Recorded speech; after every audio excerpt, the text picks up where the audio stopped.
La tragédie qui ébranle le Québec au grand complet. Il appelle au 911 pendant que le feu est pris. Côté violence conjugale, je pense qu'il faut serrer la vis. Les faits divers avec Maxime Delan. Tiens, un message de Mme Delan, oui? Je t'aime. Oui. Mais c'est un beau message. Ben oui, c'est parfait. Là, t'écoutes ça, t'es à la maison, t'écoutes ça, tu te sens aimé, tu te sens apprécié. T'es une bonne maman aussi. Viens ici, mon Jules César, tu n'iras pas au café Cléopâtre, toi. Va t'en faire. Mais pourquoi aller ailleurs quand j'ai tout ce que je veux à la maison? Exactement, mais je suis vraiment sidéré et un peu outré de savoir que le café Cléopâtre offre pas de cappuccino puis de muffin. Vraiment, je tombe en bas de ma chaise. On est même rendu avec des effets spéciaux. Ouais, ben on est rendu à la radio, les gens sont alors que toi, tu serais pas relevé aussi vite. Pouvez-vous m'aider à me relever? Okay. Hey, fais attention, là. Je veux bien jouer. Là, c'est des deux bords. C'est des deux bords. Oui, des deux bords. OK, leader d'un club social. Ah, sacramouille! D'une mauvaise nouvelle de C'est un leader de club social de pédophiles libéré pour la 4e fois. C'est mon collègue Michael Nguyen dans le Journal de Montréal qui vient de sortir cette nouvelle-là. On parle ici d'André Fèvre. C'est un gars dont je t'ai parlé plusieurs fois à ce micro-ci. 76 ans, tête dirigeante d'un réseau de pédophiles. André Fèvre, lui, en 2016, il est arrêté. Tête de champion.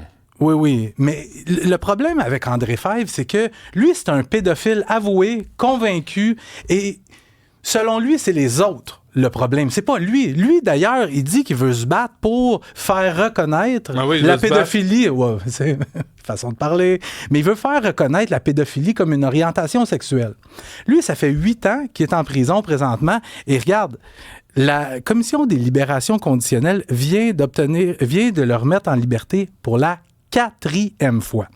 Et dans sa décision, il y a une commissaire de la Commission des libérations conditionnelles qui dit à André Fèvre, elle lui dit, et je vais même la citer, « Encore à ce jour, vous continuez de faire la promotion de la pédophilie comme s'il s'agissait d'une orientation sexuelle légitime. » Donc, on est en présence d'un homme qui est attiré pour les petits garçons. Mais c'est parce que la loi prévoit qu'aux 2/3 de ta peine, t'es libéré. Mais là, je te disais, la 4e libération conditionnelle.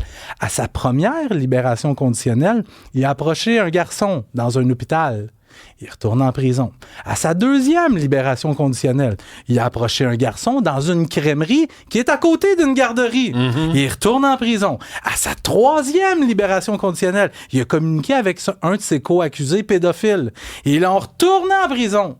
Et là, on est à la 4e fois. Puis, à la lumière de l'article de mon collègue, on voit bien que le monsieur ne veut pas changer. Il a suivi des programmes à l'intérieur des murs de la prison pour sa déviance. Puis lui, ce qu'il dit, c'est, premièrement, les résultats de ces programmes-là, pour lui, c'est très mitigé. Et ce qu'il dit, c'est qu'il a l'impression qu'on essaie de lui laver le cerveau. On n'essaye pas de te laver le cerveau, on essaie juste... Ben oui, de laver le cerveau, mais de l'intérieur. C'est ça. Parce qu'il est sale, son cerveau. Ben, honnêtement, il est très sale, son cerveau. D'avoir de l'attrait physique, sexuel pour des enfants, ton cerveau est crotté. Mais lui, c'est pas juste en plus de l'attirance pour les enfants. Il en a touché, il en a abusé des enfants. Lui, là, chez lui, André Fèvre, il habitait à Montréal. Puis quand on dit que c'est un club social de pédophiles, c'est que dans son appartement, il y avait un serveur sécurisé qui permettait à des pédophiles de partout dans le monde d'échanger librement. Et même, il amenait certains de ses chums pédophiles chez lui où on échangeait ouvertement sur les meilleures façons d'approcher les enfants et de gagner leur confiance, mais pas juste la confiance des enfants, la confiance des parents aussi. Bref, il vient d'être mis en liberté pour la 4e fois, je le disais, avec quand même un impressionnant total de 25 conditions. Mais encore, faudra-t-il qu'il y ait des gens qui aient voir s'ils respectent ces conditions. Et je te mets un petit 2. Qui va retourner en prison parce qu'ils vont avoir encore brisé ses conditions de remise en liberté. Parce que ce gars-là, c'est un incorrigible. 76 ans, hein? 76 ans. André. Un super été pour le meurtre commis à la station Guy Concordia. Oui? Moi, je t'en ai parlé hier. Même un dénouement assez rapide dans cette enquête-là. La police de Montréal qui a mis la main au collet d'un suspect de 32 ans hier soir dans le secteur de Montréal-Nord. Il est interrogé par les enquêteurs des crimes majeurs. Devrait comparaître au cours des prochaines minutes au palais de justice de Montréal sous une accusation de meurtre non prémédité. Celui qu'on voit à l'écran, c'est la victime, Donald Junior Orlando Wright, 37 ans, un homme au très lourd passé criminel. Il était, je te le disais hier, il était d'ailleurs en attente de 4 procès distincts pour des trucs, par exemple, violence conjugale, stupéfiants, vol à main armée, etc. La police de Montréal, de son côté, qui refuse toujours de donner le motif du meurtre, on se borne à dire que c'est un conflit qui a dégénéré. Ce qu'on dit, par contre, c'est que le suspect et la victime se connaissaient. Je te rappelle que c'était le 29e meurtre de l'année à être commis à Montréal. Un conflit qui a dégénéré. Le premier sujet, c'est un dégénéré. Vraiment, tu t'en vas quelque part avec ça. Concept. Et là, on fait des graffitis sur les postes de police à Montréal. C'est pas la grosse affaire, mais je trouvais ça quand même particulier comme histoire. Tu sais, souvent, les trucs de graffitis sur le mobilier urbain, puis tout ça, ça se fait durant la nuit. Ouais. Mais là, c'est hier à 10h30, il y a un gars qui s'approche du matin ou du soir? Non, du matin. Du matin? Oui, en plein jour. C'est le bord de Crémazie à Montréal. C'est le centre opérationnel Nord. Ça, c'est un centre d'enquête. OK, on passe des images. Le suspect, il s'approche donc du centre opérationnel Nord, qui regroupe notamment plusieurs enquêteurs et tout ça, et il se met à faire des graffitis dans les fenêtres du rez-de-chaussée. Oui. Et il écrit « Defund de police, sale rat ». Ben voyons. Et là, il faut que tu comprennes qu'à l'intérieur, juste l'autre côté des vitrines, il y a des policiers.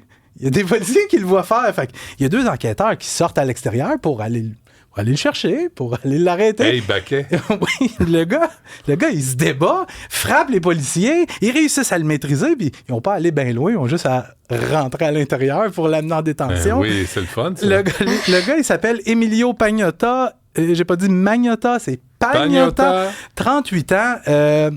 Qui va très bien, hein? Qui va très bien. Le gars, il écrit Defund the Police. C'est quoi Defund the Police? Tu le sais, c'est un mouvement qui a démarré aux États-Unis en réponse aux violences policières, notamment à la mort de George Floyd.